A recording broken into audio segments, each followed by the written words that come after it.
Dr. Heidi Forbes Öste is a digital well-being and ethics advisor, international best-selling author of the Digital Self-Mastery series, executive producer of Evolving Digital Self podcast, and premier advocate for technologies that enhance the human experience rather than becoming it.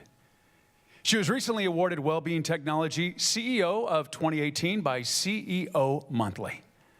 Let's take a look at the screen at a quick video on Heidi.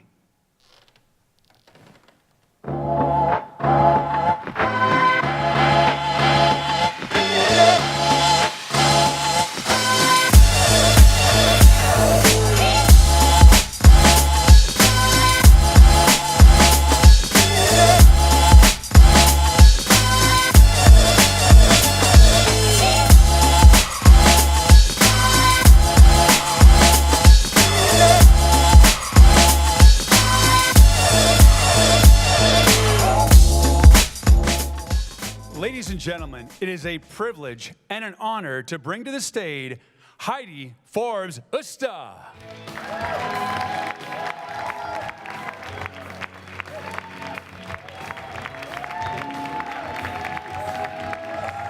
Thank you.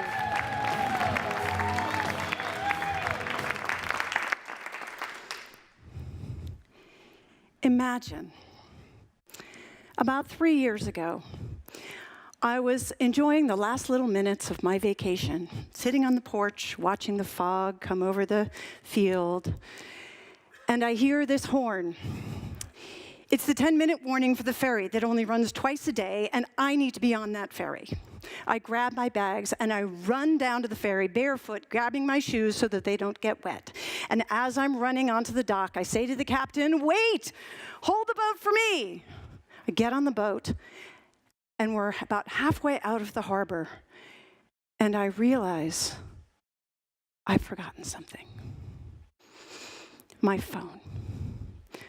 Now, as we know, our phones are no longer just a phone, so panic was really coming in strong. And as we got out into the mouth of the harbor and saw pea soup fog, meaning we couldn't even see the front of the ferry, and I looked around and desperately looked through my bag and then realized that I'd left it at the house in the bathroom by the sink. So I looked around to try to find someone there that could possibly lend me their phone, and I called the house. Well, no one answers the phone at the house anymore. People don't actually use that phone. I don't even know how to check the voicemail on it. So then I asked them if they had my mother's cell phone number.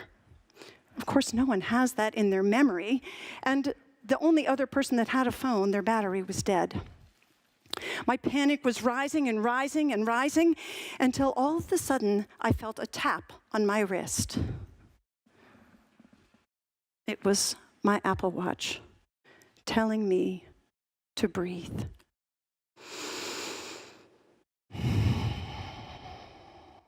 In that moment, I realized that I actually had my computer, and when I got to the mainland, if I found a Wi-Fi hotspot, I could send a message to my mother's phone to ask her to go see if she could find mine, and then connect with my cousin, who happened to have a boat.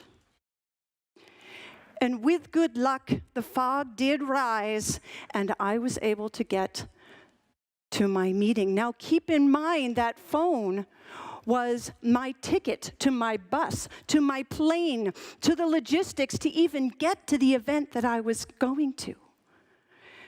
The only reason that this worked was because my technology ecosystem was harmonious. It all communicated with each other, and it was able to save me when I couldn't save myself. This is what we're trying to achieve when we develop new technologies that enhance the human experience rather than becoming it. This is digital well-being. Digital well-being is also developing technologies that assist our well-being, whether they're devices and tools or apps. But digital well-being is also about teaching our users how to improve their behaviors around technology and building boundaries and understanding how to have a healthy relationship with technology. As technology developers, you have a great power, and your greatest strength lies within understanding that power and using it wisely. Don't be the cause of the problem. Be the solution. Humans are extremely complex, and the anomaly is the norm, and we need to design for it. My first book, Digital Self-Mastery, was all about the different ways that we relate to technology and how that impacts our business, our life, and the way we move in the world. It's about understanding that each individual comes with different experiences, stories, skills, everything. And that shapes how they relate to technology. So when you're designing new technologies or you're delivering products and services through technology, your clients are responding differently. What is the future? Well, the future is unknown, but we can define it as we go along. If you're the ones that are developing the tools of the future, you need to do it responsibly. And to do it responsibly, we need to take lots of things into account, but most importantly, humanity. In 2013, Tristan Harris, who was then the Google ethicist, he created a movement around time well spent. This was a growing movement, has now become a global movement that by 2017 created the Center for Humane Technology. This organization is advocating for accountability for large organizations and small to understand the impacts of the technology that they're developing, and understanding the importance of using behavioral science ethically when developing new tools for the future. The result of this organization and many other people doing similar things is that organizations are being held accountable. Apple and Google and Facebook and all of the other bigs are starting to get billion-dollar fines for unethical behavior, unethical misuse of data. It's important that you recognize it's not just about the behavior science, it's what do we do with the data we collect? Do we need to collect it? Digital well-being is a priority when we're talking about building trust. In an economy that relies very much on relationships, accountability, and trust, we need to be proactive to show that we're worthy of trust.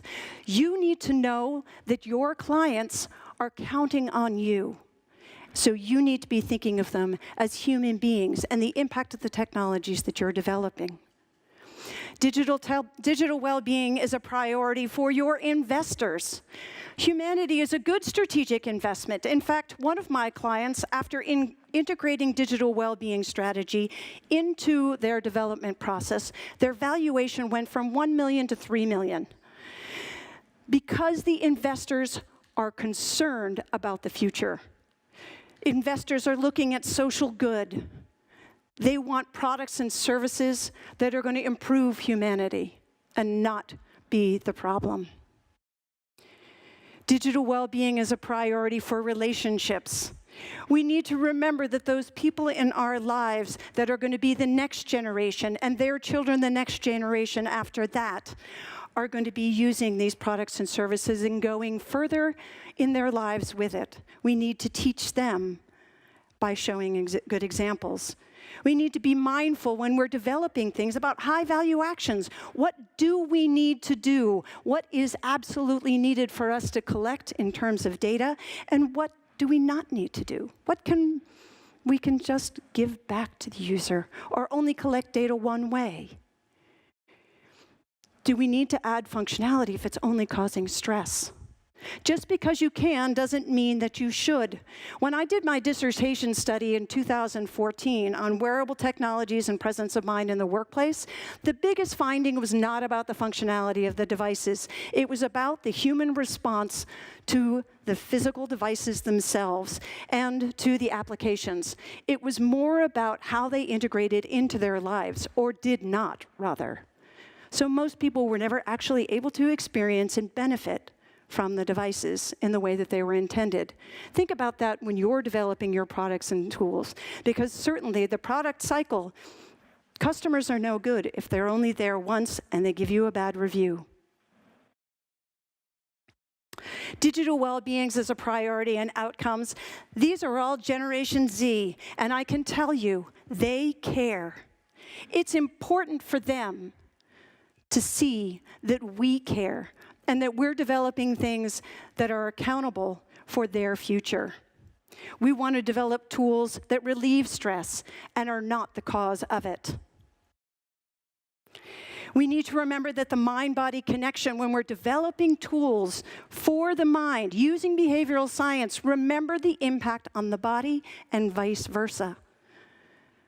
Manipulation is not a good word. My name is Dr. Heidi Forbes Öste, and if you would like to continue the conversation and join me, I have a weekly podcast called Evolving Digital Self that I interview people from all kinds of industries to talk about the human relationship with technology and how it's impacting the world and the way that we work and live, and I'd love for you to join us. I look forward to hearing more from what you do, and until then, thank you so much.